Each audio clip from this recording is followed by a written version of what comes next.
ರಾಜ್ಯ ಸರ್ಕಾರಕ್ಕೆ ಅದು 1970ರಲ್ಲಿ ಪ್ರಾರಂಭ ಆದಂಥ ಸಂಸ್ಥೆ ಅದು. ಆ ಸಂಸ್ಥೆ ಮುಖಾಂತರ ಕುದುರೆಮುಖದಿಂದ ಮಂಗಳೂರಿನ ವರೆಗೆ ಒಂದು ಸ್ಲರಿ ಪೈಪ್ಲೈನ್ನ ದೇಶದಲ್ಲೇ ಪ್ರಥಮವಾಗಿ ನಿರ್ಮಾಣ ಮಾಡಿದಂಥದ್ದು. ಅದು ಮಾಡಲಿಕ್ಕೆ ಕಾರಣ ಕುದುರೆಮುಖದಲ್ಲಿ ಎಕ್ಸ್ಟ್ರಾಕ್ಷನ್ ಮಾಡ್ತಕ್ಕಂಥ ಮೆಟೀರಿಯಲ್ನ ಮಂಗಳೂರಿನ ಪೋರ್ಟ್ಗೆ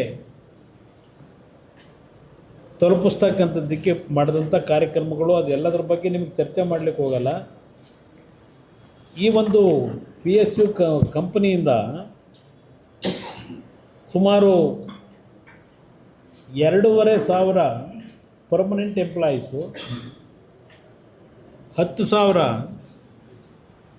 ಕಾಂಟ್ರಾಕ್ಟ್ ಲೇಬರ್ಸು, ಅದ್ರ ಜೊತೆಗೆ ಆನ್ಸಲರಿ ಯೂನಿಟ್ನಲ್ಲಿ ಕೆಲಸ ಮಾಡ್ತಕ್ಕಂಥ 10,000, ಹೀಗೆ ಒಂದು 22,000 ಕಾರ್ಮಿಕರಿಗೆ, ಹಲವಾರು ಇಂಜಿನಿಯರ್ಸ್ಗೆ ನಿರುದ್ಯೋಗದ ಸಮಸ್ಯೆಯನ್ನು ಬಗೆಹರಿಸ್ತಕ್ಕಂಥ ಒಂದು ಕಂಪನಿ ಅದು. ಆ ಕಂಪನಿಯಿಂದ ರಾಜ್ಯ ಸರ್ಕಾರಕ್ಕೂ ಸಹ ತೆರಿಗೆ ರೂಪದಲ್ಲಿ ಸುಮಾರು 3,000 ಕೋಟಿ ಮೇಲೆ ಬಂದಿದೆ ಆ ಕಾರ್ಖಾನೆ ಪ್ರಾರಂಭ ಆದ ದಿವಸದಿಂದ. ಇದೆಲ್ಲ ಒಂದು ಭಾಗ. ಇದು ಹಿಂದೆ 2015ರಲ್ಲಿ ಕೇಂದ್ರದ ಸ್ಟೀಲ್ ಮಿನಿಸ್ಟ್ರು, ಯೂನಿಯನ್ ಮಿನಿಸ್ಟ್ರು, ಕೇಂದ್ರ ಸರ್ಕಾರದ ಮತ್ತು ರಾಜ್ಯದ ಮುಖ್ಯಮಂತ್ರಿಗಳು ಅವರು ಜಾಯಿಂಟ್ ಸಭೆ ಮಾಡಿರ್ತಕ್ಕಂಥದ್ದು ಒಂದು 2015ರಲ್ಲಿ ನಡೆದಿರ್ತಕ್ಕಂಥದ್ದು ಒಂದು ಭಾಗ. 16-17ರಲ್ಲಿ ಇದೇ ಸಿದ್ದರಾಮಯ್ಯನವರು ದೇವದಾರ ಫಾರಂ ಏನಿದೆ, ದೇವದಾರ ಗಣಿ ಪ್ರದೇಶ, ಅದನ್ನು QSL ಕಂಪ್ನಿಗೆ ಕೊಡ್ತಕ್ಕಂಥ ತೀರ್ಮಾನ ಏನು ಮಾಡಿದ್ರು.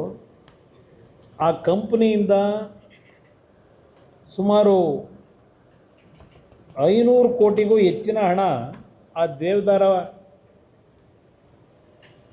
ಏರಿಯಾದಲ್ಲಿ ಇವರೇನು ಫಾರೆಸ್ಟ್ ಏರಿಯಾನ ಕೊಟ್ಟರು, ಗಣಿ ಪ್ರದೇಶವನ್ನು 546 ಕೋಟಿ ಹಣ ಕಟ್ಟಿದ್ದಾರೆ ಅದಕ್ಕೆ QSL ಕಂಪ್ನಿಯಿಂದ ದೇವದಾರ ಐರನ್ ಓರ್ ಮೈನಿಂಗ್ಗೆ. ಅದರಲ್ಲಿ 194 ಕೋಟಿ ಅಲ್ಲೇನು ಫಾರೆಸ್ಟ್ನ ಒಂದು ಇಂಪ್ರೂವ್ಮೆಂಟ್ ಮಾಡೋದಕ್ಕೆ, ಮರ ಕಡಿದ ಕಡೆ ಮತ್ತು ವೈಲ್ಡ್ ಲೈಫ್ ಮ್ಯಾನೇಜ್ಮೆಂಟಿಗೆ, ಇದೆಲ್ಲದಕ್ಕೂ ಸೇರಿ ಒಂದು 194 ಕೋಟಿ ಹಣ ಕೊಟ್ಟಿದ್ದಾರೆ. Stamp duty and other charges ರಿಜಿಸ್ಟ್ರೇಷನ್ಗೆ 329 ಕೋಟಿ ಕೊಟ್ಟಿದ್ದಾರೆ.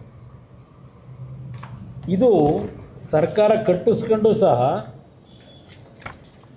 ಇವತ್ತಿನವರೆಗೆ ಎಷ್ಟು ದಿನ ಆಯಿತು?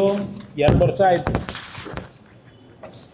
ಇವತ್ತಿನವರೆಗೆ ಅಲ್ಲಿ ಯಾವುದೇ ರೀತಿ ಸರ್ಕಾರ ಸಹಕಾರ ಕೊಡಲಿಲ್ಲ. ಅಲ್ಲಿ ಇದೇ ಮಹಾನ್ ಭಾವ ಏನು ನೆನ್ನೆ ಹೇಳಿಕೆ ಕೊಟ್ಟವ್ರೆ ನಮ್ಮ ಪಂಚಾಯತ್ ರಾಜ್ ಸಚಿವರು, ಪಾಪ ನನಗೆ ಸಲಹೆ ಕೊಟ್ಟಿದ್ದಾರೆ.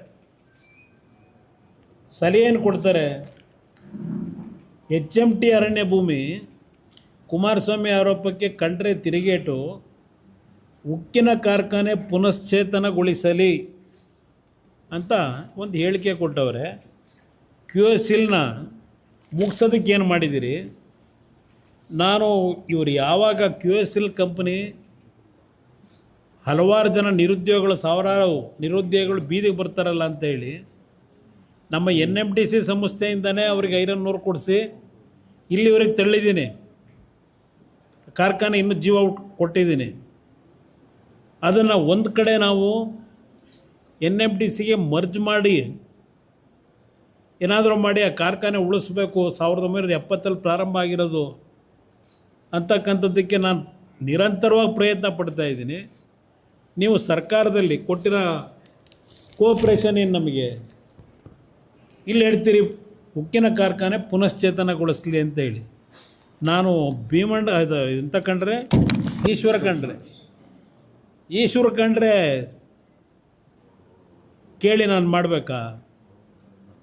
ಈ ರಾಜ್ಯಕ್ಕೆ ನನಗೆ ಸಿಕ್ಕಿರ್ತಕ್ಕಂಥ ಅವಕಾಶದಲ್ಲಿ ಯಾವ ಥರ ಈ ಒಂದು ರಾಜ್ಯಕ್ಕೆ ನನ್ನ ಇಲಾಖೆಯಿಂದ ಕಾರ್ಯಕ್ರಮ ತರಬೇಕು ಅಂತಕ್ಕಂಥದ್ದಕ್ಕೆ ಈಶ್ವರ ಖಂಡ್ರೆಯಿಂದ ನಾನು ಹೇಳಿಸ್ಕೋಬೇಕಾಗಿಲ್ಲ.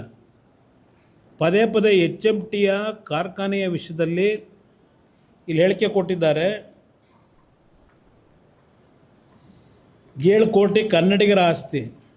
ಹೌದಪ್ಪ, ನಂದು ಆಸ್ತಿ ಅಲ್ಲ, ನಿಂದು ಆಸ್ತಿ ಅಲ್ಲ, ಅದು ರಾಜ್ಯದ 7 ಕೋಟಿ ಕನ್ನಡಿಗರ ಆಸ್ತಿನೇ. ಇದು ಕರ್ನಾಟಕದ ಆಸ್ತಿ. ನೀನು ಹೇಳಿದ ಮೇಲೆ ನನಗೇನು ಮನವರಿಕೆ ಆಗಿಲ್ಲ. ಇದು ನಾನು ಕೇಳಲಿಕ್ಕೆ ಬಯಸ್ತೀನಿ ನಮ್ಮ ಮಂತ್ರಿಗಳಿಗೆ. 2006 ನಾನು